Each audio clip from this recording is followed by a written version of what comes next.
While tourists party on the Strip, billion-dollar empires are crumbling behind the neon lights. We're counting down 5 casino projects that collectively destroyed $2.3 billion, from pandemic shutdowns and niche market gambles to branding disasters in a mega resort that never even opened its doors. The losses get bigger with every entry, and the number 1 spot rewrote the record books. Starting with number 5. In 5th place, the Plaza Hotel and Casino stands as a stark reminder of how swiftly external shocks can unravel even long-standing downtown properties. The Plaza first opened in 1976 and was renovated in 2012. It was already carrying heavy debt when the COVID-19 shutdown struck in March 2020. Within weeks, occupancy plummeted from 73% to just 38%, and average daily room rates dropped from $124 to $78. Gaming revenue collapsed by nearly half. With cash flow evaporating, the Plaza filed for Chapter 11 bankruptcy on March 12, 2020, docket number 1:20 Beak 00456, leaving $92 million in senior loans and $31 million in mezzanine debt exposed. The bankruptcy plan delivered a harsh outcome. Senior lenders recovered only 61%, mezzanine holders just 38%, and 84% of the equity was wiped out. The property changed hands for $115 million, far below its pre-pandemic valuation. The human impact was immediate and severe. WARN notices recorded the loss of approximately 560 jobs, including dealers, hotel staff, and food workers, while the ripple effect stretched to hundreds more in supporting roles. For many, health insurance and severance vanished overnight. The Plaza's collapse may represent the smallest dollar loss in this countdown, but it set the tone for the devastation that would follow at even larger properties.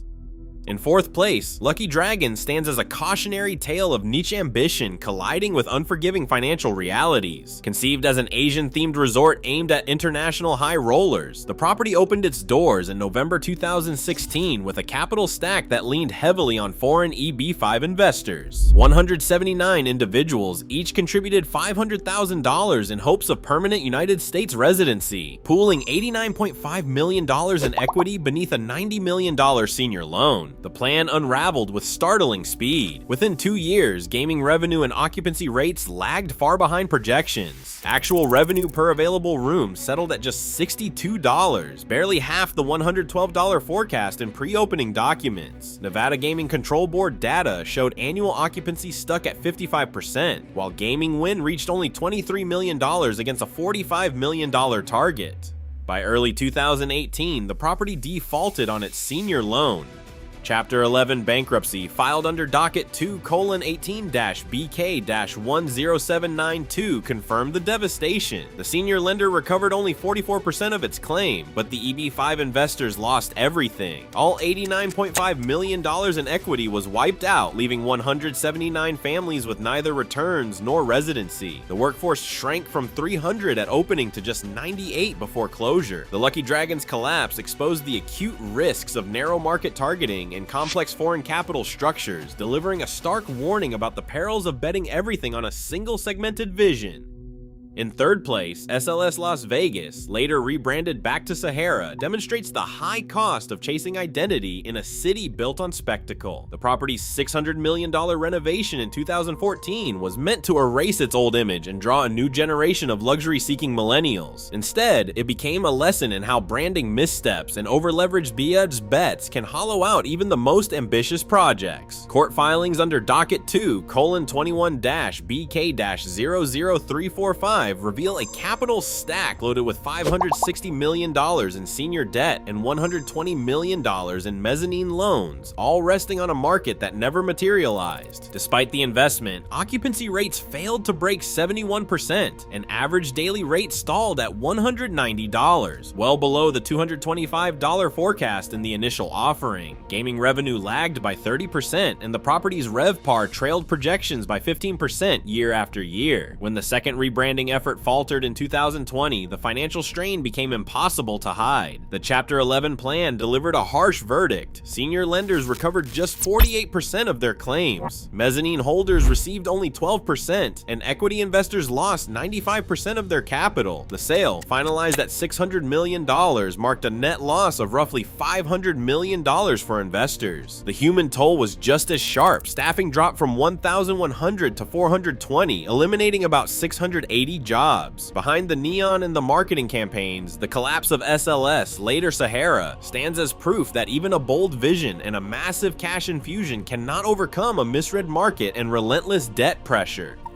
In the second place, Trump International Las Vegas exposes the fragility of the luxury condo hotel model when market optimism collides with economic reality. The property opened its doors in 2016, staking its future on a high-end, non-gaming concept designed to attract affluent buyers and travelers. It was backed by $640 million in a syndicated senior loan and an additional $75 million in mezzanine debt, and the capital stack reflected aggressive leverage, over 3 times the original $210 million equity injection. The plan unraveled as demand for upscale condos faltered and tourism growth slowed. By 2022, the resort's average daily rate had settled at $176, well below the $225 projected in the initial offering, while occupancy hovered at 68%. Revenue per available room lagged, and gaming win fell 25% short of the $85 million target, pushing EBITDA down to just $7 million, less than half of forecasts. The stress fractures became impossible to ignore when the property filed for Chapter 11 bankruptcy on June 28, 2022 under docket 322BK00171. The court filings revealed the full extent of the damage. Senior lenders recovered only 57% of their claims, mezzanine holders just 23%, and 78% of the equity was wiped out. The net loss to investors and lenders reached approximately $400 million,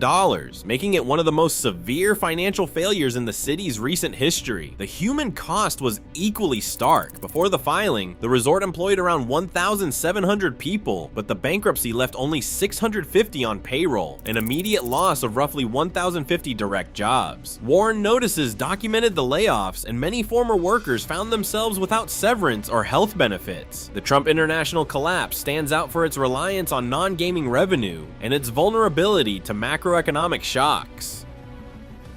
Unlike casino-driven projects, the condo hotel model offered little buffer against a sudden downturn, leaving both investors and employees exposed when the market turned. The property's fate foreshadowed the even larger scale collapse that would follow at Fontainebleau, underscoring the risks of over-leveraged high-concept developments on the Las Vegas Strip. And finally, in first place, Fontainebleau, Las Vegas stands as the most catastrophic casino failure in recent memory, a $3.5 billion project that never opened its doors, yet erased fortunes and livelihoods on a scale unmatched by any other in the city.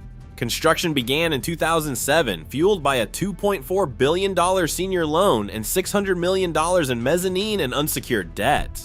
The ambition was staggering, a new luxury resort poised to anchor the north end of the Strip and generate thousands of jobs. Instead, the financial crisis froze progress, leaving a half-finished tower looming over Las Vegas as a monument to unchecked risk and misread demand. The fallout unfolded across 2 separate Chapter 11 filings, first in 2015 under docket 2:15 BK00102, then again in 2019 with case 2:19 BK00791. By the time the dust settled, the original equity investors had been wiped out, losing all $600 million they had contributed. Senior lenders, once holding the most secure claims, recovered just 23% of their investment. Mezzanine lenders fared even worse, clawing back only 9%. The 2022 sale deed closed at $500 million, a fraction of the original construction outlay, cementing a net loss of approximately $1.19 billion after partial recoveries were accounted for.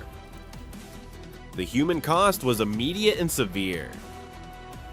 At its peak, Fontainebleau employed around 6,200 construction workers, with another 1,400 hotel staff lined up for opening. The first bankruptcy filing shut down the site and eliminated roughly 4,200 direct construction jobs. The second wiped out the remaining hotel positions. When factoring in the regional employment multiplier, the total job loss exceeded 8,250, an economic shock that rippled through families, contractors, and suppliers across the valley. Fontainebleau's collapse did not just erase capital, it exposed the systemic dangers of over-leveraged mega projects in a city already awash with excess room supply. As Las Vegas added 30,000 new rooms between 2007 and 2015, average daily rates across the Strip fell by 7%, undermining the revenue assumptions that had justified such enormous debts. The Fontainebleau saga closes the countdown as a warning. In the world of casino development, even the most ambitious projects can turn into cautionary tales, devouring billions, destroying jobs, and leaving behind only the shell of a dream that never saw the light of day. Across all 5 collapses, one pattern stands out. Billion-dollar ambition built on fragile financial structures can unravel overnight. The real cost is not just lost capital, but livelihoods erased and communities destabilized. In Las Vegas, permanence is an illusion, and every risked dollar carries consequences that ripple far beyond the Strip.